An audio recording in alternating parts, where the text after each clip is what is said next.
So mga tol, mukhang magwawakas na po ang pagiging undisputed world champion ni Japanese The Monster na Oya Inoue dahil mababaklas na po sa kanya ang WBA belt. Nagsalita na po kasi si Eddie Hearn, ang promoter na Matchroom, tungkol sa pag-iwas ni Inoue kay WBA mandatory challenger Murodjon Akhmadaliev. Sa latest interview po kasi kay Eddie Hearn mga tol, sinabi niya na 2 beses na daw iniwasan ni Inoue si Akhmadaliev dahil 2 beses na daw nagutos ang WBA na dapat depensahan ni Inoue ang kanyang titulo dito kay Akhmadaliev. Pero ang nangyari daw mga tol, iba daw ang nilabanan ni Inoue. Suspetya nga po ni Eddie Hearn sa takot daw ni Inoue kay Akhmadaliev.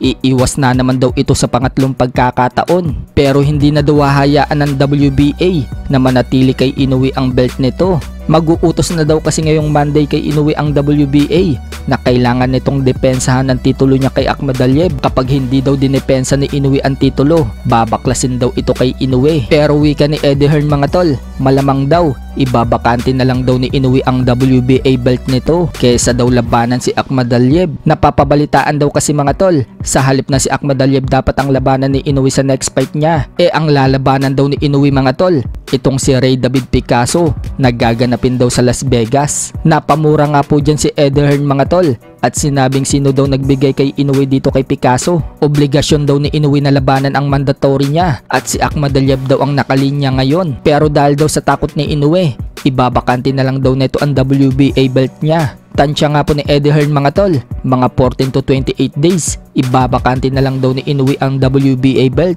Nangihinayang nga po si Eddie Hearn mga tol, magandang laban daw sana ang Akhmadaliev at Inoue at seryosong fighter daw itong si Akhmadaliev. Oo, natalo daw si Akhmadaliev kay Tapales pero may issue daw noon si Akhmadaliev. Pero kahit na may issue daw si Akhmadaliev mga tol, naniniwala si Eddie Hearn na si Akhmadaliev daw ang nanalo kay Tapales. Malakas daw si Akhmadaliev at napaka-fantastic daw na technical fighter na magbibigay daw talaga ng magandang labang kay Inoue. Wala na nga daw natitirang magaling na fighter sa super bantamweight division kundi si Akhmadaliev na lang daw. Pound for pound at great fighter daw si Inoue, kaya dapat labanan daw ni Inoue ang magaling sa 122 pounds. And Naoya Inoue, you're the undisputed champion and you're going to no longer be undisputed because you've ducked Akhmadaliev now 3 times. Watch this space.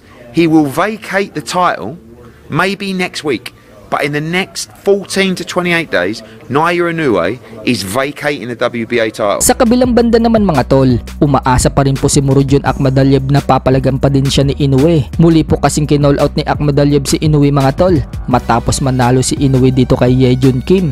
At ito nga po ang message ni Akhmadaliev kay Inoue. Jay, do you have a message for Inoue? Inoue, you ready? Let's go, champ.